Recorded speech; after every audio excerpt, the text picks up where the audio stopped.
Welcome to Faith Talks Wood podcast. I'm Will from Flat Woodworks. And I'm Tom from Mountain Valley Maker. And we're a podcast about everything from Jesus to joinery and a little bit of everything in between. So, Tom, I'll talk about a little bit more during the shop time, but I've been building a duck coop, which I am calling the Quack Shack. And it's been fun. I started yesterday. Wait, no, what's today? Monday. Saturday.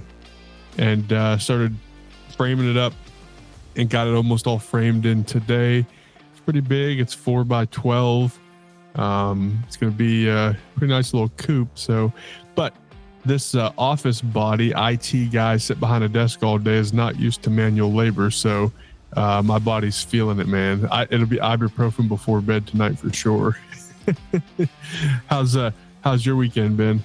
Man, it's been fantastic. The weather here has just been absolute dream. I like this time of year, fall, where it's like 75 to, it's been getting up in the low 80s, but at nighttime it's been getting down to 50. So it's nice and cool in the morning when you get up, and absolutely beautiful. I went for a hike today and hiked about 13 miles up on the Palisade Rim Trail.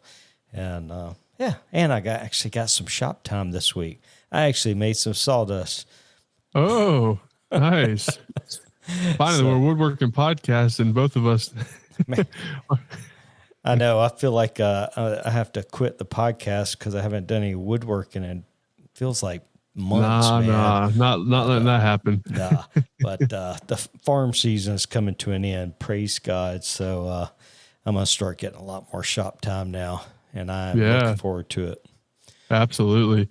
Speaking of farm life, building this duck coop, holy moly, is lumber expensive. Uh-huh. I mean, I'm just screws, 3-inch screws, 3-inch nails, a box of each, and then all the lumber, and I'm over $400 into this thing. Dude, like, I'm it's telling insane. you, the inflation in the last 4 years is just been insane. And it's going to cost a person now to build a tiny house what it used to cost a person to build a normal home. Man, no kidding. It's highway robbery, man. It is just insane. Yeah, I think I saved a little bit of money, so I built the framing of it out of 2x3 instead of 2x4, just because I didn't need the extra weight and the extra structure, and it was like 50 cents a board cheaper. But you figure, so far I've bought 50 2x3x8s, I think, to build this and get it going. So it saved a little bit of money, but yeah, it's just insane. And I still have to get the siding for it and all the trim and all the stuff and the decking, and yeah, it's gonna be $1,000 coop. It's just insane. Who would have ever thought that it would cost $1,000 to build a little duck shack? You know what I mean? Well, and I mean, I can remember probably 10 years ago, I could have got all the material for $250. Oh yeah. You know what I mean? It's just 5 years ago. Whoa, yeah. And the thing is like during the scandemic of America, 2x4s went from I was buying them for $2, and then they got all the way up to where they were like $9 a piece. They came back down and they're like $3.50. $3.75 here. Yeah. I think they're $3.68 here. But the screws, they went up. They tripled in cost. They ain't come back down. No. Dude. I bought a box of 5-pound box of screws. It was almost $40. Yeah. For a 5-pound box of screws. That's ridiculous. Yeah, it's insane. And that's why, so I've been, now part of it when you frame, I'm using screws for some of it, but I'm using nails because nails have a better shear, whatever you call it. You're supposed to use nails for framing. And so it's one screw, one nail, because I'm cheap and I don't want to use all those screws. And you're using treated material, and you can't use just normal like zinc coated screws. You have to use coated screws because it'll mess up the react or whatever with the stuff in the treated wood or whatever. That's stupid. But anyways, I digress. But before we get into our guest today, which I'm really excited about because you and I got a chance to meet him at Workbench Con this year, I just want to say thank you to all the patron supporters out there. You guys are awesome. Really, really appreciate everybody out there that's supporting us. And if you want to support us, you can do so on patreon.com/Faith Talks Wood. And just so you know, here in the next probably month or so, you'll be hearing about something pretty cool with the podcast, which Tom and I are excited about. But and then also give us a 5-star review on Apple. Goes a long way, helps people find the podcast. And then we ask for your prayers. This podcast is a ministry to Tom and I, and we want to continue to do God's work in this podcast, so pray for us. But without further ado, Tom, who do we have on the podcast today? Man, so everybody knows what my thoughts about Workbench Con were. That I'm not a partier, so the party scene wasn't my thing. But there were a few influencers there that I have been watching on YouTube for years, and tonight's guest is one of them. And I remember walking up to Chris in the hallway, and all I did was just walk over and said, I just would tell you I love your channel, man. Love your. And he stood there and talked to me for, God, it must have been 15, 20 minutes and just treated me like I was one of the guys there. Like, here's a guy with 200,000 subscribers, and I don't even have a channel. And he just treated me like we had been friends forever and made me feel so welcome.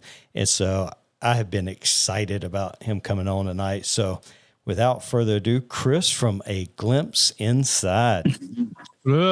Hey guys, thanks for having me, man. I really appreciate this. And I've been looking forward to this for a little bit, for sure. We talked about it at Workbench Con February about getting on here.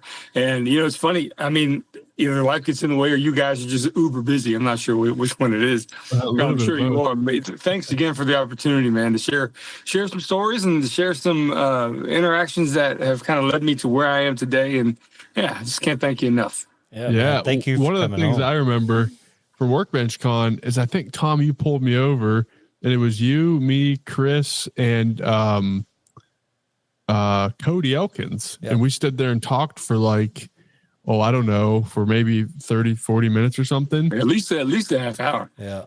For sure. We were over there by the Shopsmith like little area where they were kind of, they had a booth there kind of getting their resurgence going on. Yeah, trying to at least. Yep. But man, love having you on the podcast. And we got to hear a little bit of your story at Workbench Con, but really excited to just dig in and get to know you more. And sure. So, tell us a little bit about yourself, where you live, what you do, and sure. And then if you want to roll into your testimony, that'd be great. Sure. Like the Cliff Notes, essentially just kind of like the elevator speech of who I am. I'm a husband to a beautiful woman named Madison. We have 3 children, and we have been married now for a little over 10 years. Both of us are second rodeo, of course, which is pretty important, I think, because, I think we wouldn't be as strong a couple as we are without the experiences of life before. Life has a lot of lessons that can be learned, and you have to go through it before you're led to it. You know what I mean? So, but yeah, we live here in Jacksonville, Florida. Most of my adult life as a professional career, I managed a bakery and was a bakery supervisor for public supermarkets for a long time. And then we'll get into some of the signs that I just couldn't see.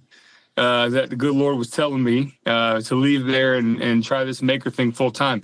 The reason I'm in this space is because while I was a retail manager, I had this goal of starting a channel, because back then it was about 2016. And, basically everyone in the maker community is watching Bob, Jimmy, Frank Howarth, kind of like the OGs of kind of this space, right? And I remember thinking that Bob had this ingenious idea of how to grow a channel back then. Was he started a series on his channel called Brain Pick. Bob, I like to make stuff, you guys know him, where he interviewed Jimmy and Frank Howarth and all these other makers. And I just thought that was a super genius move to grow the channel, and it worked for him. Bob will be on the podcast next week, actually. Yep. Oh, fantastic. Yep. Well, tell him I said hello. We message back and forth sometimes just about how just life in general seems crazy and the curveballs that this job throws us. But in any event, the thing is, is my wife who goes, how come you don't like watch TV anymore? What do you watch? What is this? What is it, YouTube on the television? What's going on? And I said, yeah, it's just kind of what I don't really feel the need to go watch cable anymore. I got enough on here. I can pick and choose, and 13, 15-minute videos are great. And at that time, she was working from home as a hairstylist. And there's a long story about my wife, and Lord willing, we don't have the time to tell it, but essentially she has an autoimmune condition like lupus, like multiple sclerosis, where slowly but surely her energy levels, her energy envelope just started deteriorating. She became a little bit less active in the family, sleeps a little bit more, to where it was getting to the point where she was sleeping about half the year. And so I was like, well, I'm Lord willing, I'll become the dual income myself. Like, I'll try it. So the goal was on YouTube. It's a pipe dream of making money on YouTube, is to post a DIY video of something twice a month for 5 years. And if nothing happens after that, then I'll just call it a day. And about 4.5 years after trying that, I was able to go full time with it. So that's kind of like the Cliff's Notes of that story. But YouTube is been a massive success story for a very few people in a short amount of time, and has never come to anything for a ton of people. And I feel very fortunate and very lucky that the channel is, although it doesn't get nearly the views it used to, partially because I don't put that much on it anymore because I'm running a business. And we'll get into that later too. But I'm very fortunate that the people are still there. I have a core group of like 5%, 10% viewership that is like just right there, and they're always involved. And I, quite frankly, those people still come to the website and help support us too. So whoever you are, you know who you are. Thank you so much. But yeah, that's kind of where we are today. Professionally, I run a business called aglimpseinside.org and a YouTube channel called A Glimpse Inside. And that name just came from just kind of people. My wife said people kind of want to get a look inside your brain sometimes. I think back then I had more creative ideas than I do now, probably. But and then we looked up synonyms for look, and glimpse was one of them. And I just heard a TED talk about why certain companies at the time are more popular than others, because they have hard consonant sounds like Kodak, or probably not a good example, but like Google or Nike, So I said, glimpse is good. It's a big consonant sound. So we went with it, and never did a name change or anything. Still rocking it today. But yeah, that's kind of where we are at this very moment. Now, you asked me to kind of get into the testimony about how I came to know the Lord and where that walk has been and where it is taking me thus far. I'm still a Christian, no doubt. But I was much more of a practicing, going to church Christian in my earlier years, from a late teenager to a young man, where 17 years old, Holy Spirit came down. I was at a Baptist church at the time, and decided to, commit my life to a life of Christianity. And I thought this was absolutely the feeling and the calling that was just so compelling. Made a lot of great friends and had some family members in the church for sure. Then I went to a non-denominational church after that, kind of explored different options. And I've been a musician my whole life, so there's a lot of non-denominational churches that have great music programs. And so, I was actually played drums in a few of them myself, and that was real fun. But I was too much of a rock drummer to kind of, I don't know. I just couldn't, just hang out like Ringo Starr and just be in the pocket. I wanted to do a little bit more. But anyway, so long story short was, at this point in my life, we aren't in any type of building anymore. Our lives are a little different with having autistic children and an immune suppressed wife, if you will. It's hard to wrangle everybody up and go anywhere. I don't think I've eaten at a restaurant in about 10 years. So just to tell you, we're pretty much locked down most of the time. We go places for sure. But as we try to mitigate the amount of times that we, subject the general public to loud children, if you will. So we still completely understand that, God has a major part and a major hand in guiding us through where we're going, for sure. And I could get into some of the major signs. I don't know if how long does this podcast go? As long as it takes. Okay. Oh, yeah. Drew Wick came on here, and we had to split the podcast into 2 episodes because he went Well, like 2.5 hours. Yeah, Drew's become a really good friend actually. He's over a time. great dude, man. And in fact, I mean, like a little trade secret, like you guys may or may not know this, but his router plates that he sells, that I'm actually the wholesaler for the acrylic. Oh, okay. So we're business partners in that regard. Yeah. So those audience members here will know that, but that's about the only people that will know it, and you too. So so the long and the short of it is the signs leaving retail to do this full time to be with my family. I mean, what is a sign from God? That should be a whole episode in itself. Is it your wife getting an illness? Is it your children being on the spectrum? I don't know. But I tell you what, I wouldn't have had the motivation, the energy, the foresight to take that entrepreneurial jump if all those things didn't happen. If my wife was able to work as a hairstylist, like she was a rocking hairstylist, man, I would have just kept climbing that corporate ladder, more than likely. If my kids were typical, or I didn't have to be home all the time with them, get them on the bus, get them off the bus, dinners and all that good stuff. I don't know. I probably would have taken a job at Publix where I would have been traveling a lot with a company car and all that good stuff. So, but, I couldn't. And is that a sign? I think absolutely it is. And then I left Publix 2019 only for 4 months to work commercial HVAC and help a family friend run a $28 million commercial business. And it was all lies.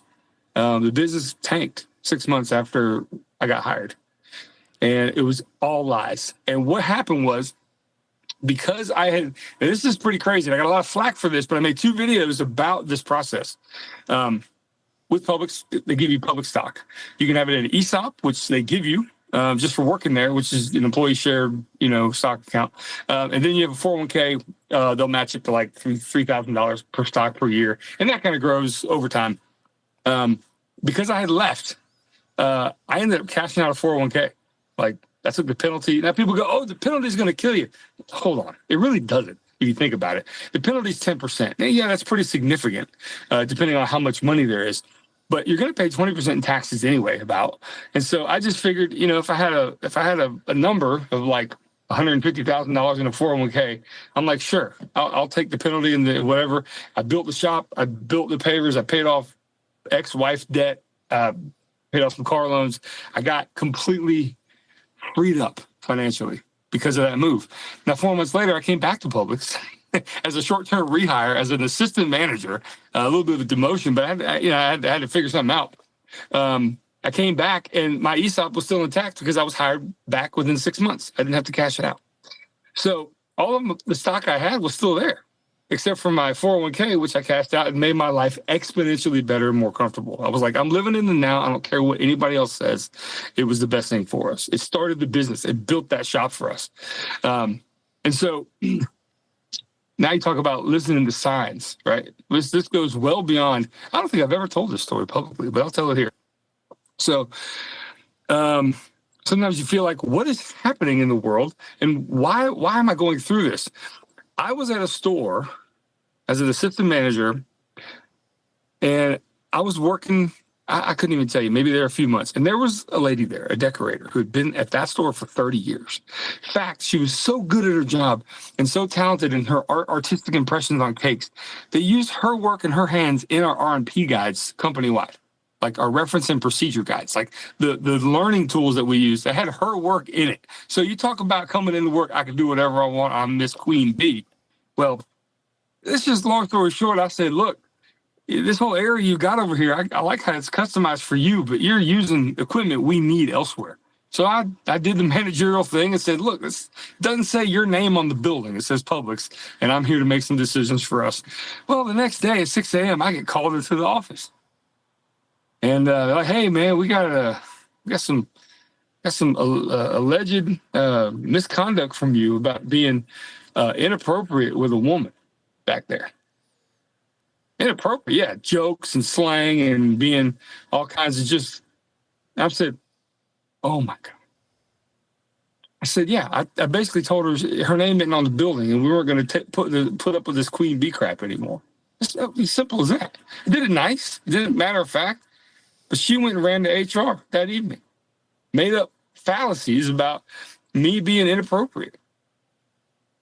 Well, they moved me at some store that, I mean, I was never going to admit to anything because I never did anything wrong.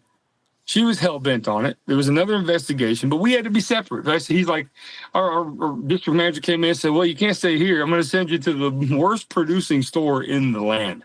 Like you go, people. If people are getting in trouble in the company, this is where they go. To this little store that don't make any money. It's just it was a pain in the ass." So I'm like, here, what a fall from grace this is. What is happening?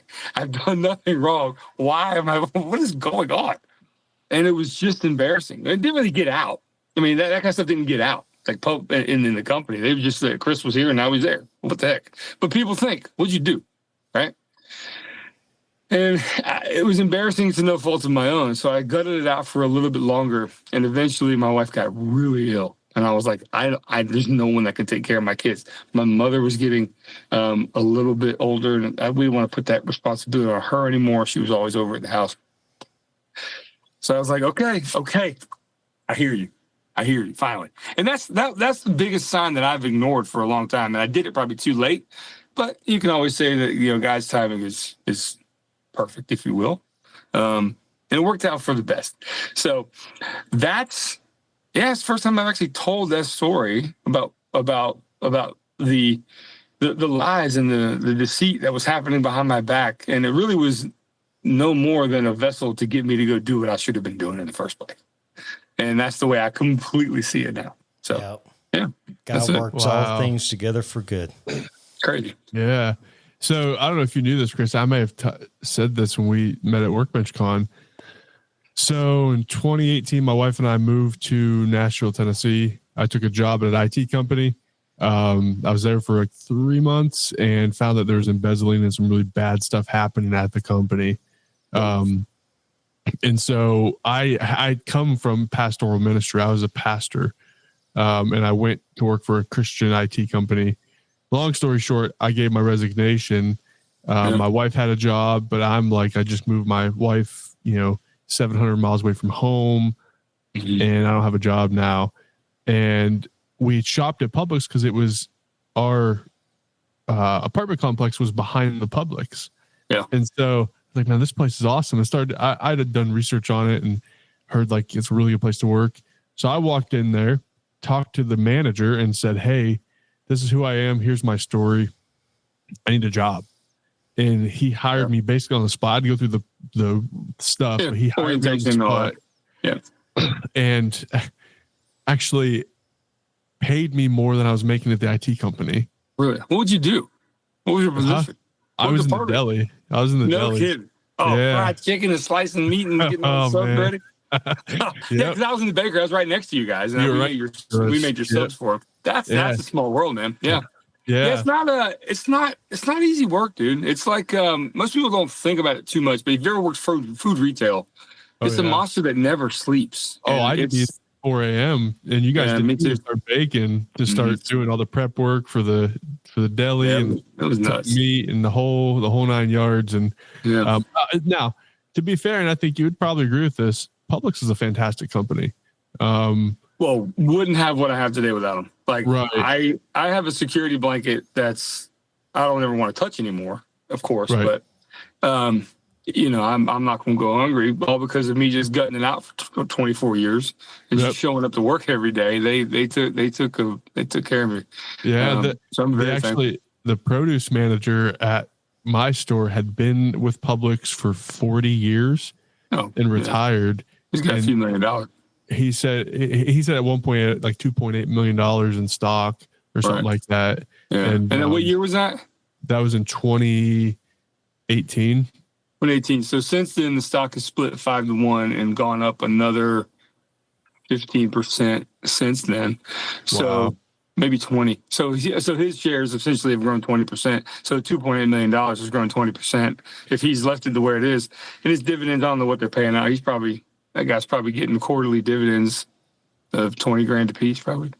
Yeah, maybe more. But Publix was the bridge that got me through a really hard time. Yeah. It gave me a job. It was a place I brought income in. I enjoyed it. I worked in retail in high school. I was at a grocery store. And so they immediately, I was there for 3 or 4 months. Within a month and a half, they were getting me towards the management program. At Publix? Yeah. Just because I'm a leader. Well, you were a competent, successful adult that were just looking for something to kind of like, hey, look, you fell on a time where there wasn't any faults of your own. And I'm so happy to hear that story about Publix being there. Yeah. The only thing I didn't like about Publix, and they changed it right after I left, was this. Yeah, I couldn't grow these either. They allowed us to have a mustache, which I was like, I'll be on a milk carton or something if I'm wearing a mustache. I remember I came in to work one morning to prep, and luckily I live right behind there. And my manager came out, and I had like a 5 o'clock shadow, man. Yeah. But corporate was in looking at our store, and he's like, dude, run buy home. some razors. Well, he said, run home and shave real quick, because I lived I could walk there in 90 seconds. Yeah. And so I left, went and shaved, and came back because he was like, they're coming through. We got to make sure everything's tip top. And that's the one thing, man. Like, it seems so silly now that it seems so serious then. I mean, I'm going to my store here close to us, and I'm walking in, and I see all the red, all the suits and ties in there. I mean, it's not suits and ties anymore, but right. And I just see these guys the managers at the store level are just freaking out. And I mean, it's just like, God, it's so silly. It doesn't matter. But the thing about Publix is, and you can attest to this, is they pay really well. And so like at a manager level, you're making pretty good money, and a store manager is making $120 a year. Yeah, I mean, I was a bakery manager. I was over 6 figures. I mean, at the later part of my career, which was interesting because the best I'd ever done in YouTube in terms of view-wise was while I was still earning that income. And my YouTube channel for a calendar year at one point was doing 6 figures too. And so I was like, well, okay, this is all right. Apparently something's up. YouTube is so strange. For the amount of views I was getting, I was making more money in terms of AdSense than the people I knew in the space. They're like, what's up with your channel? Why is it earning more? Basically it was like for every 10,000 views, I was getting $1,000. And so, which is pretty high for that space. A lot of people were in the 750 range or 650. And I was like, I don't know what's going on. But, I got a buddy right now named Pete Parisi. You probably seen him on Instagram as Pete Squared. I don't know if you know him or not. Yep. His YouTube channel just hit 700,000 subscribers. And because it's coming from like these shorts he's done years ago that have like a little dog going through a doggy door. It's got like 250 million views. He's gotten all these subscribers from various short films. And his channel isn't like a moneymaker or anything. Pete, I love you. I'm not talking anything bad to people. He posted about this the other day, but I've been following him like 500,000. What is happening to your channel? He's like, I think it's a glitch. I don't know. So you never know what's happening with what's going on. Like when I retired from Publix, the channel was doing ballpark at between 6,000 and 10,000 a month in ad revenue. And so I was like, okay, this is cool. My shop build video, the paper patio, some French cleat stuff, all these videos, my whole channel was doing like 1.5 million views a month, which was doing great. And it was consistent. And it was these videos were always performing. And I would put out something else and it would just do okay. It would get like 50,000 views or 70 or sometimes 30. Maybe it might hit over 100. And I was starting to put videos out a little bit less. But then 2 months after I went full time, thinking I was going to make videos for a living, YouTube turned the faucet down on all those 5 or 6 top performing videos. And we went from about 1.3 to 1.5 million views a month to around 200,000 views a month within a matter of like 60 days. And you talk about an AdSense tank, like, channels doing 90 a year down to like 22. And I said, well, I can't feed 5 people, 22K on YouTube. What do I do? I got a Penguin CNC sitting there with the cellophane still on it that I'm afraid to go use. Okay, is this another sign? go make something on digital fabrication. And it was just kind of one of those things. I said, I got 200,000 subscribers. Or back then I had 100,000. And I said, everyone's got a drill and a driver. So I've got 200,000 drills I can make holders for. And I made a drill holder. Yep. Put it online. And then as the story goes, I've told it before, I put it online on a Squarespace site with one item on the Squarespace site. Actually, two. I had a hat for some reason. And I woke up the next morning with $4,000 in sales from one video. I'm like, what? Okay. I wasn't set up for shipping. I didn't have a single box in here. I did have, it took me. So over the next 4 days, about $9,000 worth of sales came in of these just stupid drill holders. And I couldn't believe it. It took me about 6 weeks to get caught up. I didn't know what I was doing. I remember that. It was nuts. Yeah. It was nuts. And so then I was like, okay, this is what I'm doing. I'm start making my mind work in different ways to see if I can come up with some stuff. And to the point now where I'm such not a woodworker anymore. I'm not. I showed my wife. I said, before I go do this podcast, I got to show you something. Come out here for a second. She never really comes out. She can't really go out in the sun because of her condition. But I said, come out here now. Let me show you something. We go over to my clamp wall, and she's looking at it, and she goes, oh, my God. I have a creeper vine that has come into the shop and has attached itself to all of my clamps and is almost 10 feet up into the shop inside. So tell me you don't woodwork anymore when your clamps are encumbered like jungle. I mean, it's just one vine. It's only one. It's not like encumbered, but I've left it. I've like watched it grow. It's like latching on to like some of the Irwins, and then it latches on to some of the Rocklers, and it's just I'm like, are you kidding me? So pretty crazy stuff, man. That is hysterical. Wow. Yeah, I mean, you had asked the question about what is a sign. I mean, God speaks to us in ways that sometimes we can't understand. It can be audible. It can be just a gut feeling. And sometimes we're so blatantly ignoring the obvious that the simple 100%. Things, the simple things like you're saying, like there's all these things like, hey, you need to jump on this and stay home. And Tom started a YouTube channel. And he posted a video, was it yesterday, the day before, about fear and about the fear of starting things and doing things. And God. It spoke to topic. me. I mean, it's true. I mean, there's a saying that I say is like, my life would be so different if I was able to react without fear. What would you do if you weren't worried about what the outcome was? Mm-hmm. I mean, it's such a different thing. I don't know. If people have asked like, a lot during this process of going full-time making and all this journey. What is the one thing, if I had to say one thing about why you would have success, not only here, but anywhere really? I mean, whatever you're trying to do. If YouTube dried up and the website dried up, I would go to Northern Tool. I would go get the most Mac Daddy pressure washing rig I could. And I would start underpricing people and doing the jobs, and I would immediately hire people to do it and get more rigs and treat it like a business. You got to think a little differently.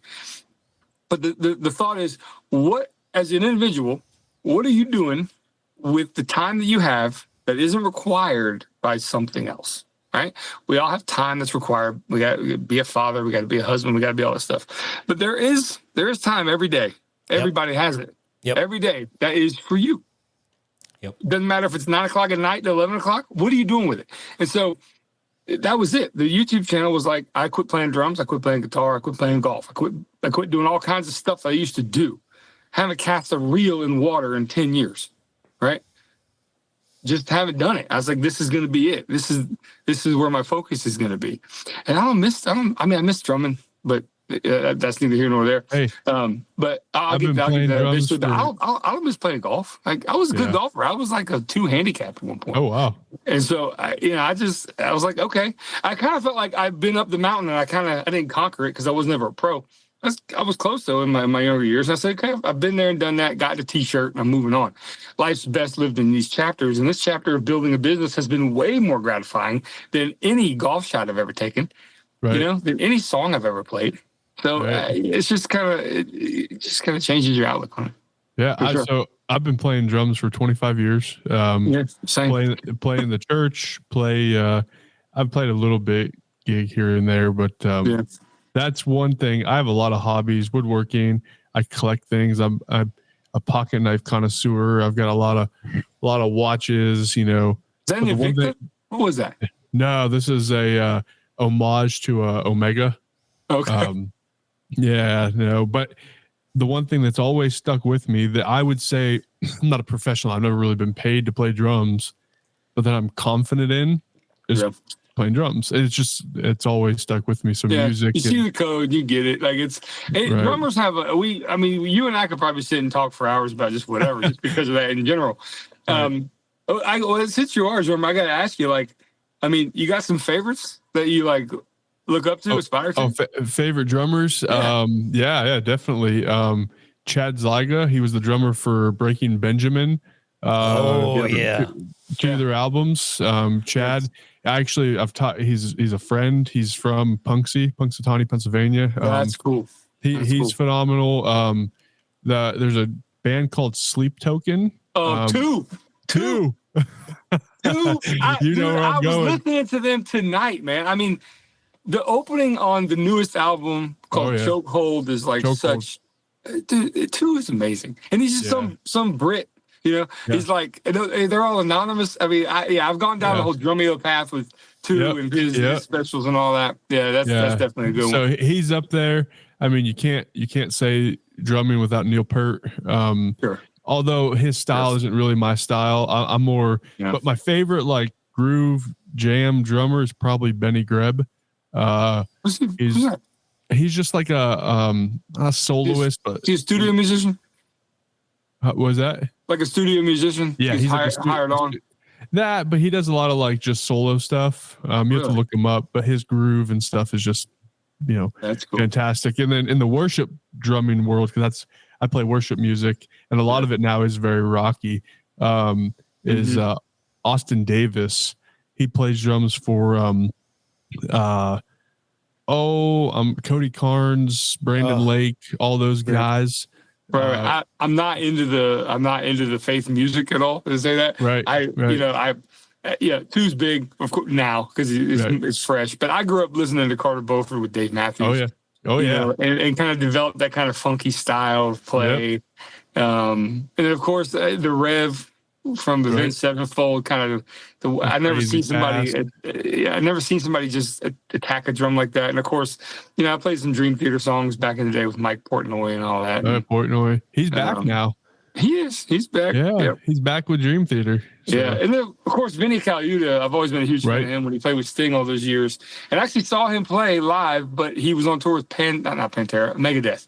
He was Megadeth's drummer for a tour, and I don't even like Megadeth. I'm not a big Megadeth fan, but I went to the show just to see Vinny play. I was like, absolutely, I've got to see him once at least. So that was pretty interesting. But I could talk drums all night. That's not this podcast, so I get it. Right. No, well, Tom laughs anytime somebody brings up music. He knows that. Here comes the rabbit hole. Right, here we go. My ears perk up, but I mean. So I play just a Roland V drum kit at home because I can't have the noise. I got young kids and stuff, and I do too. I should get one of those. Yeah, I've never even considered it. Dude, they're fantastic. I don't know where I would put it. We got 2,600 square feet in there, and my wife is such a collector of old ephemera and stuff that I can't even. Nobody really knows what. Take down the clamp wall and put it where the. Oh yeah, I got trees growing in the shop. I should put it in there.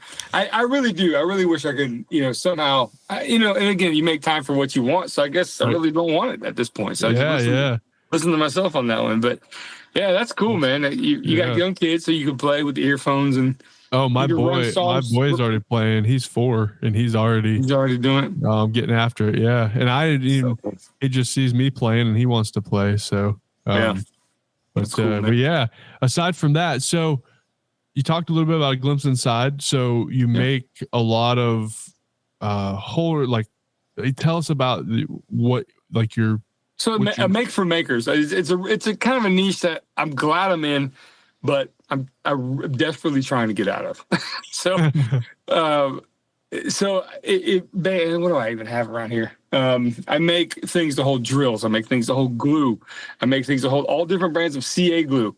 Recently, I've started doing, I mean, I'll show you, even though it's not a podcast that is a visual podcast, but I started making like these types of holders here to hold, various knobs. Yeah. This is like a storage unit that really keeps people organized for screws, for any type of smaller items, and they come in various sizes, right? So I have a line of basically what I call French cleat organizational compartments, and they're like 6x3, 3x12, 6x6, and 6x12, and you can partition them up however you want. And so people have really used them in different ways. I've seen pictures and emails, people coming in like, this is actually pretty ingenious. I didn't have a storage solution for this. What I really want to do though is find storage solutions for the home that, Midwestern mamas want to buy. Right. So that's kind of the demographic I would love to get into. And that's going to take a little bit of work. But basically I've kind of really gone into the French cleat realm. If you don't know what French cleats are, if you're listening, it's a 45-degree angled system of cutting wood, putting the 45-degree angled slots on the wall to where the adjoining 45 can rest and support itself because of gravity. I actually purchased a domain. I didn't even know it was available. I couldn't even believe it was called freedomcleats.com. Haven't done anything with it yet, but I completely see like a backerboard of cleats being an American flag, and then kind of maybe changing the name of them a little bit and seeing if that can work. Who knows? That's a pipe dream, but we'll see. But yeah, it's been fun to kind of come up with these ideas, and then especially the feedback I've gotten. A lot of people are really enjoying them, and it's been one of the more, besides having kids and all that, it's been one of the more satisfying and rewarding things that I've gone through, for sure, no doubt. That's awesome. Yeah. So, I started watching your channel back, dude.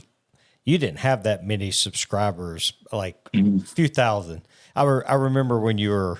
What was I making? Like Uncrustables in the shop or something? No, so you had just built your shop, like it was like a blank slate back then, and you were going through the organization processes, starting to put stuff on the wall. That's about 30,000 subscribers in. That's about what I had. Yeah, but that was a long time ago. That's incredible though. Yeah, that blank slate. I can hardly walk in there right now. It's hard to even like imagine back what that was like. I watched that video like a few weeks ago. Actually, I was pushing my kids around inside on like these carts, and just had all the room in the world. And the walls weren't even up yet. I mean, it was foam everywhere. I tell you, if you're gonna build a shop and spray foam it like I did, let me just tell this to anyone who's out there: do not, before you put any walls up, paint the foam white. Please paint it white. Don't leave it raw, because what happens is it starts to yellow over time, and it casts this weird, eerie yellow glow over everything. And so, if it's exposed, paint the sucker, please. It'll just brighten up your space that much better. Anyway, that's my shop tip for the day. Yeah, that's crazy. So I know that you've got the big Thunder laser in there, and your CNC. So what do you have, a 3D printer? I don't think I've ever seen you 3D print anything. No, haven't done. You probably any of send that to Drew, don't you? Yeah, if I need anything 3D printed out, him or Pete. Pete's a pretty ingenious 3D printer. Travis will do it too. But speaking of Travis, that guy, man, he has found himself a niche, buddy. No kidding, man. Let me tell you, he's 10 years he could ride in the sunset. He'll be done. So I'm so proud of what he's done. Travis Lathrop, he's a Shop Nation. Yeah. Oh, Shop Nation. Oh, okay, gotcha. And he's got a huge print farm. Yeah, it's crazy. Pretty cool facility. And it's genius, man. He found something that worked like a not a one-trick pony, but he found a niche to really help a lot of people. Yeah, a ubiquitous item, brilliant move, and he was like going down that aisle. See you later, guys. Yeah, and good for him. He's a relentless worker. He's probably the more people don't really know this about him, but I think he's probably the most tireless worker in our space. Yeah. He doesn't have an off button. He just goes and goes and goes. Is constantly driven all the time. He just made a post on Instagram about trying to stop and trying to become a family. I saw that. I was like, I'll send him a message. Yeah, good luck, dude. I don't know. When I was young, I was like that. Yeah. And I just worked all the time. But when my daughter got bit in the face by my next door neighbor's dog, it woke me up and realized it don't matter how much money you make, you ain't taking it with you. Yeah, that's true. That's true. So, now, I gotta ask, is she all right? I mean, like, how long she's ago fine. was It honestly, she was almost 4 years old when it happened, and the dog bit her right here, and the tooth came right through the center of her top lip and right down. Dude. And really? Actually, through the center of the bottom lip, just slightly off centered on the top. So she has a little scar, but other than that, it's like what kind of dog? So it was a lab, which they're not dangerous. She had hugged this dog every day, like it was our next door neighbor's dog. And that day she went out, gave the dog a hug, and the dog snapped. So it turns out the dog had cancer, and he was just responding to pain. And so, anyway, but after that night at the hospital, the doctor said, if that dog had been 6 inches lower, she probably wouldn't be here if he'd got her in the throat, versus the face. So, kind of like what you were talking about with your wife and your kids, it ended up being a blessing. So I ended up selling I had a large screen printing, embroidery, engraving, sign business. I had 12 employees at the time, and I was in my shop at 5 a.m. and I'd come home 8, 9, 10 at night, and sometimes 7 days a week during the summertime when we were really hopping. Busy. So I never spent time with my daughter. I just worked. So, how old's your daughter now? She is 21. She'll be graduating college in that's awesome, man. Another 2 months in December. So that's great, dude. Going on to PT school next August. Be a physical therapist. Yeah. That's cool. That's cool. Yeah, our oldest is about to get in the military. We got a 17-year-old boy who's. We've been to MEPS. We're right at the very end. He's got to go. I think this week get an appointment scheduled to pick his job field and then hit up a boot camp. He's only 17, but he graduated from military school already, and so he's already in the system. He's got a high ASVAB, and we just, he's ready. He's branch? like cooped up. Army. He needs it. He needs that type of structure. At high school, we couldn't motivate him. Yep. It was just being truant, wouldn't go, wouldn't pay attention, causing issues, and So look, man, we don't know what to do. Military schools. He's like, okay, I'll go. Yeah, I'll go. I tell you, he went and damn near got valedictorian. Yeah. I mean, really. So I didn't do well in high school, and there was no structure, but I thrived in the military. I loved it. And very similar, disposition. Like, just high school seemed like a bunch of jokers. Like, what are these kids doing? I don't want to be around them. Like, I feel like you're not from the same ilk, whatever. And then he gets around the military, and what happened was he kept being his kind of quiet, stoic self when he would climb up, but it was adored by the superiors. They're like, that boy over there, he minds his business. He keeps his mouth shut, does what he's told. He's going to be a good soldier. And so he was like, I'm getting praised for this now. I'm not being like, the kids were like, why are you so quiet? Why are you so weird? That kind of thing. Now he's got people in higher positions going, way to go. Yep. So that was kind of cool for him to experience that for sure. That's awesome, man. Yeah. Very cool. Yeah. I remember going to MEPS. Yeah. Whew, that was a long time ago. Hardest part is relieving yourself in front of all these people. And they got to see it come out your body. Like, now I got to see if it's yours. Let's go. Yep. It was a nightmare. Dude, I'm the same way when I had to do it. Cause it's like, I'm private, and then all of a sudden, you got to pee in front of me. There's a reason there's doors on bathrooms, man. Nobody just has a toilet out in the middle of the living room. It's like, Oh my gosh. But that's cool. Holy mackerel. Yeah. So you guys were talking about makers that are killing it. Do you know Nick Starlett? Boss Dog Wood Glue? Oh, yeah. I didn't know his last name. Yeah, Boss Dog. Dude, that is a great story. Yep. Like, he's got CA glue now. Yep. He's using the same exact bottles and pump as Total Boat. So I guess we got a good deal on them. But yeah, that's a cool story. I don't even know how did that even happen? Where do you get massive batches of PVA glue? Can you make it? I don't know. I think he imports it. He doesn't make it. He has a glue manufacturer that makes it, but then he bottles it right in his garage. Yeah. He gets gallons and gallons of it and has a whole system. He gets 55-gallon drums of it. Drums. Yeah. And then, it's a whole automated system with, labels are getting, he's upgraded machinery to make that job more streamlined over time. And it's doing well, man. I don't know his numbers or anything, but I would assume it's doing pretty well. The glue factory is 5 minutes from his house. It ended up being right. I remember talking to him at work. That's crazy. It's right around the corner from him, and so there's a sign you should be starting to boss dog glue. Yeah. Well, the interesting thing is, think about this. So I have a woodworking finish business. So I make my own. Think of like Odie's oil, Walrus oil kind of thing. Yeah, you blend it yourself with your own. Right, I make it all myself in the garage. Yeah. Who makes wood glue? Type Bond. There's Type Bond and Gorilla. It's Type Bond, Gorilla. The Type Bond, Gorilla, and Elmer's are kind of it.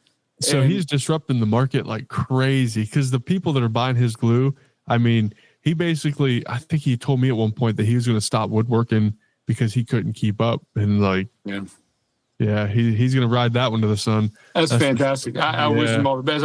It very well could be in the next decade that he's just one of the four. Right.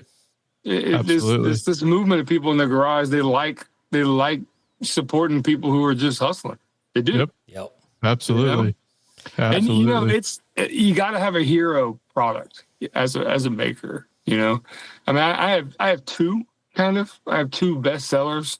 I'm not going to put you on the spot and try to guess. It's basically the upside down orbital sander mount. That thing sells. I probably sell at least one of those a day, and if not more. But the dang wall cleats that go on the wall. I have what I call cleat day once a week, sometimes more, sometimes less, where I just plow through plywood on the saw stop over and over. My right shoulder is about to fall off when I'm finished with those days. And it's because no one wants to cut their 45. It's a pain in the butt to automate, to change the saw stop and crank your thing, get it all, whatever. I've got it set up where I can crank it and it stops at exactly 45. I've fine-tuned the stops on the adjustment to where when I go back and hit a hard stop going this way, I know it's exactly 90 and it's dead nuts. So I put a lot of work into it to get it perfect so I can easily change back and forth. And I've sold more wall cleats than I would even care to admit. It's been crazy. Wow. It's been crazy. That's crazy. I'd be the first to admit, though, I hate making wall cleats just for that reason. Bingo. And I do too. But it's my kids eat because of the cleats. See, everything in my shop is French cleat. In fact, I'm getting ready to make 2 more on the other wall, 2 more. I love making it. I don't know why, but I like seeing the results of it. The results of it are cool. That's what I like. I like coming up with ways to, because I build everything out of scraps. So that's what I think I like so much about it, man. I go to the trash can. I just start, digging. That's how I started the channel. That's probably why you were like this. Dude, I used to do that kind of stuff all the time. It was yours, and there's another guy. And Drew Fisher did them, and then another guy called. I don't really watch his channel anymore. It's not Clinton, is it? Oh no, Clinton. No, that's not Clinton. No, it's he's a Christian, and I'd like to get him on. Specific Love? Yes, Specific Love. That's Clinton Wood is his name. Yep. So I don't really like his. He's a good friend of mine. Oh, his style of video. But back then I watched all his French cleat stuff. Back then, French cleat and PVC put him on the map. Yep. Things to do with PVC. My goodness, he had some cool ideas about that stuff. Yeah, he did. And I remember he did this one video where he drilled a well out in his backyard. Like, So I'm going to get his information from you then, because I'd like to get him on the podcast. He'd come on for sure. He's definitely a devout family as well. But y'all three are where I watched all the French cleat stuff way back in the day. So, I've actually got a system I'm working on that's like I'm calling it a lift and lock system. It's basically It's not French cleats. It's a panel you put up on the wall, and it has some proprietary recesses that completely lock in pieces over and over again. Uh-huh. And it could be used. I swear it could be used in like commercial spaces for window displays. You could put shelving up there, or you could put a bunch of hooks for handbags. If I can get this to work, if I can get this system to take hold, I've developed it already, and I've already got the files for it and everything else. I'm getting in some plywood shipments coming in here in the next few days. Been very fortunate. I'm starting to work with a plywood manufacturer called Garnica. You may have heard of Garnica plywood, but I'm not necessarily an employee of them, but I'm one of the family at this point. I've been to a lot of their meetings. I've been to some events, and I'm close to being an exclusive Garnica plywood manufacturer. Like, I'll use their products only. Wow. They've come up with a laser cut. It's called, they developed it for lasers. It's a true 1/4 inch. It's not 0.21 or 0.20. Oh, that would be so nice. It's a maple. I make everything out of it now. I mean, it's a true, like, and how the direction I'm going these days is like, basically, if you said it's an audio podcast, but everything just pops out of these. Yep. You can see that? Yep. Just pops out. And this is the true stuff. It's truly a 1/4 inch, and it cuts like butter on a laser. It's crazy. Man. I'm like, what is going on here? Well, it's a poplar core with a maple veneer, so it's decent solid wood, but it's actually soft on cutting. So it works really well. And I just had a delivery of 155 sheets. Wow. So and they've got a waterproof plywood. They're called Duraply. It's crazy, where it can be outside for 15 years without delaminating. Wow. Yeah, it's nuts. What? So I just got a pallet of that in, where I'm going to build a shed to put a cantilevered steel racking system in to hold all the plywood. So plywood to build plywood storage that's waterproof. It should be a cool build. What were they based out of? Based out of Spain. So, Yeah. And it also helps get, some people I get emails to this day about qualms about me using Baltic birch or Russian birch. I do. People are like, you still using Russian birch, man? You need to get away from that. I'm like, I'm not getting into this with you. I mean, I got to feed my family. I'm going to use what I got to use. But I get the ethics of the whole thing. It's a conflict wood, as they call it in the industry. Garnica is made on their own plantations. They harvest their trees at 12 years of age. They trim them every 2 years so there's no knots in them all the way up. It's a pretty crazy. There's even talks about flying me out to Spain eventually to see their facilities. And it's pretty intense. And it's pretty good quality stuff. And so I was very fortunate. At one point, the president of the company came and toured my shop. And he spent 5 hours here watching the process and filmed like me, packing orders. And he's like, we're gonna work with each other for sure. So that's not really been announced on the channel yet. So if you're hearing it here, then you should see that coming up soon. But it looks like it's going to be a pretty cool partnership. That's awesome, man. Yeah, it's pretty cool. That's what you would call a blessing in this space, if you will. Yeah. So for sure. Absolutely. So I'm very thankful. Wow. Yeah. That's awesome. So that's kind of what's going. You have any other things going on in your shop right now? Well, every week is kind of basically you got to manufacture, fulfill orders. I want to get behind. I'm in the process of making a new dining table. That would be my next build video. It's going to be made from that waterproof plywood, but it's going to be. I've taken that 45-degree angle. I've taken these pieces of ply and I've cut them into these 6-inch strips with 45s going towards each other. Blue taping them all together, putting glue in the seams, and then making these columns of wood that are like 6 by 6, and it looks like a solid column because everything's joined at a 45. And I sanded it down, and it looks like these massive columns. They're going to be the legs, so it's going to look like a really stately big table, but it's going to be hollow inside. You kind of see what I'm saying? Yeah. So it should be a pretty cool build. Awesome. So that should be coming up here soon. And then I'm trying to figure out how to really do this new system I was telling you about. This new thing I'm calling a lift and lock system. In fact, one of the plywoods I'm going to be using is 26 pounds for a 4 by 8 foot sheet. It has a layer of foam core in the middle. It's insulation in between two layers of poplar. And it's lightweight.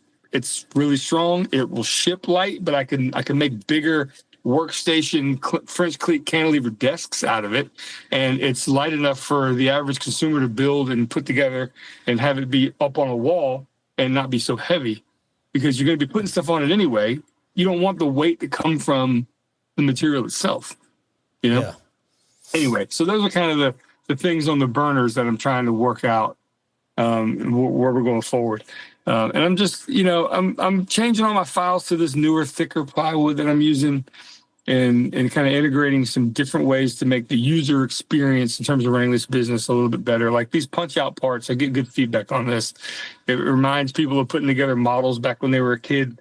It's like an adult KiwiCo kind of thing. It's like a kit that comes in where they get this experience of building something, and then they get something useful at the end of it. And that's kind of like more of the direction I want to go. And so that's kind of it in a nutshell, I guess, but where I am at this point. And who knows what I'll be doing in 5 years, but you just keep putting one foot in front of the next. Yeah, that's all awesome. You can do. Yeah. Tom, so you said you had some sawdust. Would you make some sawdust out of? Yeah, it would. I was going to record it, and because I actually finally set up my Mountain Valley Maker YouTube channel, but I haven't recorded anything.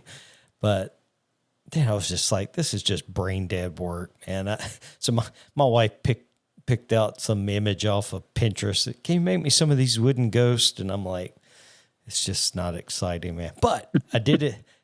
I threw my headphones on and hopped on the scroll saw, and it was fun to sit in the shop and actually make some sawdust. Because, dude, I have not been in my shop. I'm guessing it's been 2 months. Like I've been out installing signs or either working on the farm. And so it was fun I felt like when I turned my table saw on to cut the wood that it said, hello, where have you been? Did you have any foliage growing inside there? Say what? You have any foliage growing inside the shop like I do? No, lots of spider webs. And at least there's some wildlife in there. That's good. My God. And crickets. I don't know why, but over the last few months, I have killed, it feels like 100 crickets in my shop. It's like, man, I swear, it feels like that. I might be like real, like legitimate, like the ones that have like the restless leg syndrome crickets. The little black cricket that constantly chirping all over the shop. It's like, I got it. Man, we get these like, from North Carolina, yellow. What are they? They look like crickets. They're grasshoppers. Yeah. But they're like 4 inches big. Yeah, they're huge. Nah, these the little black crickets, but it's crazy. So, but yeah, and then I got plenty of projects on the to-do list, but that's the only thing I've done this week. And the reality is this week will probably be mostly out on the farm, finishing up stuff to kind of put away I'm trying to get a bunch of stuff done so that come spring, I'm ready to rock and roll. And so next year. You have an edible forest? Like what's going on with your farm? Like, do you service the local area? No, so we're turning it into a lavender farm, but when we bought it, it was just lavender in Colorado. Yeah, so lavender doesn't, I know, but it grows in a dry climate well, and so that's cool, man. Yeah, so but it's a good flavor. It took me a while to get used to it. We have a pretty iconic Tex-Mex restaurant here called Taco Lu. And at the end of every meal, they would give you these little chiclet Mexican gums. Mm-hmm. And they had this purple one, and it tastes like fabric softener. And I loved it. People hated it. No one ever got it. It was like, out of the grab bag, there'd be like 50 purple ones at the bottom, and no one wanted them. I would take them all. And they got rid of it finally. And I'm like so sad because I miss that fabric softener gum.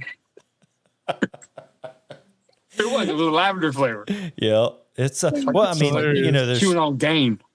There's the lavender, the El Grosso that people are the big bushes when you see the huge fields. Yeah, and that's what most of your oils and stuff are made out of. But but culinary lavender, much smaller, and it's highly sought after. And we're going to be growing a bunch of culinary lavender. So, Okay. But there's a lady here that has a lavender farm, and she then takes her lavender to the local creamery, and they have lavender ice cream. Dude, it's awesome. I bet that's good. It dude. is. I bet that's I good. never would have thought I would have liked it, dude. It is so good. Oh, my I bet. gosh. Man, lavender. I mean, yeah, that flavor of gum. I can imagine. It would be so much better in like a cold numbing agent like ice cream where it's not so overpowering. It's just right. Yeah. It's very soothing. Good deal. Yeah, it's kind of like, you know how when you eat mint ice cream, well, obviously the lavender is not minty, but it has that nice soothing. Yeah, it's like medicinal floral. Like it feels like you should be eating it. Yeah, Does that make sense? it's really good. But yeah, It's a family show. Anyway, what about you, Will? Just gonna finish Cool. that Quack Shack. Yeah, well, I got that I'm working on. But yeah, that's what I'm calling it, the Quack Shack. That's great. It's for ducks. Tom, you gonna make them a sign? I can make a sign. Oh, you could too. Yeah, exactly. Right. But yeah, so actually today it was really cold and rainy this morning. And so I went out in the shop, and my boy, who's 4, he's like glue on me. He wants to do everything daddy does. But he doesn't like loud noises. Of course And not. so he puts like headphones on. He'll come out, and I have this 4x4 poor thing. I'll put a bunch of nails. I'll start a bunch of nails in it, and he'll just be out there banging nails into this 4x4 while I'm doing stuff in the shop. Yeah. But I just made a shelf, and so in our sunroom is where like our internet and everything comes in at, and I've got a storage, a NAS, a storage unit, and our camera system and all that kind of stuff. And it was on our filing cabinets and in just a mess. And so I just built this shelf. It took me, an hour because I did edge banding on plywood. I've never done edge banding in my life. Iron-on edge banding. Yeah. And here's what I found. The cheap tool from Home Depot to cut the edge banding sucks. Yeah. I think it's worthless. I ended up cutting it by hand with a razor blade to get a better result. But so that was kind of fun. Just built this little cabinet or this little shelf to, hang or just to put all the stuff on, and felt good to make a little bit of sawdust or plywood dust, whatever you want to call it. So that was good. But actually, somebody it's still sawdust. Right. Little sawdust. Don't discriminate plywood, okay?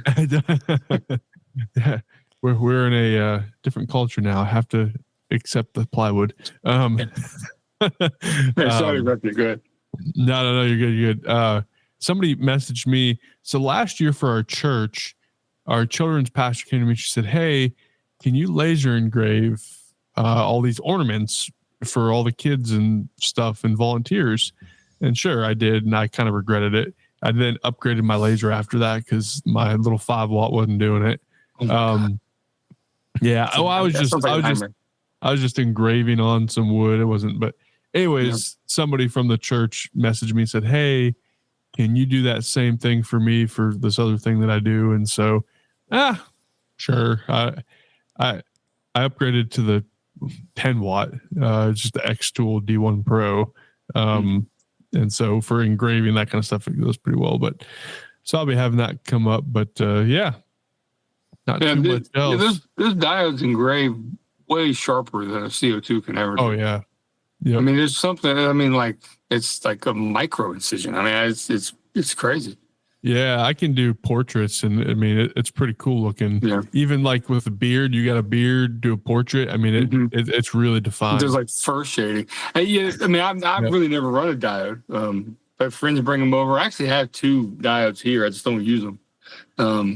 But the CO2 is just, it's so much, I don't know. It's just, the cutting aspect is what I like, Right. Yeah. And I probably should set up I got a 40 watt S1. I probably should just that's really nice.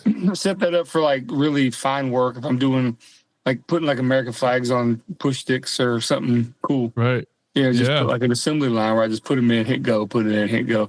Man, I don't know. I might think about trying something like that. Hey, I can cut 1/4-inch ply with my 10-watt pretty easly. It's surprising, especially that one pass, or do you go multiple passes? I can do one pass if I slow. If I go slow, A lot of charring though, yeah. Yeah, it's not bad. I kind of like the char. don't know. It's but yeah, if I do 2 passes faster, it does it a little bit cleaner. But yeah. Yeah, and what people, a lot of people don't realize when they get into like laser doing anything is the quality of plywood needs to be good. If you cut just cheap stuff, you're going to get a bunch of charring. It comes off on your fingers. You got the black lines on everything. You do the same thing with a high quality like domestic wood, and all that charring goes away. It's pretty incredible. In fact, the stuff I was using beforehand was it was only 3 layers. It was 1 layer of maple, a thick layer of Douglas fir, like a 2x4, and then 1 layer of maple, and that was 1/4 inch. So it's only 3 layers, and no charring at ever, and the edges look like honey, like dark honey. Yeah. No black at all. Pretty cool. That is pretty neat. So, but yeah, outside of that, not much else in the shop going on. I do have a lot of spiders and cobwebs on all my clamps too. So I'm with you guys. Yeah, exactly. I mean, I only use I have a lot of clamps, but it seems like, you don't need too many unless you're a true production like cutting board shop. At that point, you probably have a wall that is, articulating wall that you can clamp things in. Right. But I mean, when I built our kitchen island, I built like a rolling kitchen island thing. I would have liked to have more clamps. Yeah, for sure. Depends on what you're doing and stuff. Doing fine furniture, sometimes you want to get a bunch of whatever. But awesome. Well, Chris, we really appreciate you coming on the podcast and sharing your story and your heart with us. And so, where can people find you at on the interwebs? You just type in a glimpse inside. If you go to just Google and start a glimpse, it'll pop up. Glimpseinside.org is my site that supports our business, and a glimpse inside on YouTube is where I will hopefully post more videos than I'm posting now. But that's kind of where you can see the story and some of the heavy hitters that brought me to where we are. And I'm active on Instagram quite a bit, and it grows in spurts. But stories and reels and here or there. I do promote what we do here as a business probably more than I probably like to admit. And I want to find more time to kind of delve into some more cool stuff, singular type projects and this, that, and the other. But it's been a tough balance trying to get better at it. But that's where you can find me. Cool. Awesome. Well, very good. Well, appreciate you, man. And look forward to seeing some of this stuff coming up with your new plywood build and your new snap and lock or I'm calling it lift and lock. You'll see more of that here. Hopefully before Christmas, if I can get this. I might just cut a few prototypes and put them online, see if they go and see how it goes. But absolutely. Awesome. Well, thank you, man. Until next week, I'm Will from Flat Woodworks. And I'm Tom from Mountain Valley Maker.